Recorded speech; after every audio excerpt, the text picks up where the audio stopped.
You ask Tiger to solve. This deals with linear equations with one unknown. The final result is u equals -12. Let's solve it step by step. Simplify the expression. Expand the parentheses. Simplify the arithmetic. Group like terms. Combine like terms. Group all constants on the right side of the equation. Add 24 to both sides.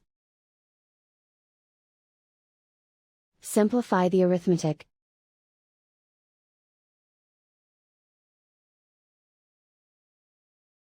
Isolate the u. Divide both sides by -2. Cancel out the negatives. Simplify the fraction. Move the negative sign from the denominator to the numerator. Find the greatest common factor of the numerator and denominator. Factor out and cancel the greatest common factor. And so the final result is u equals -12.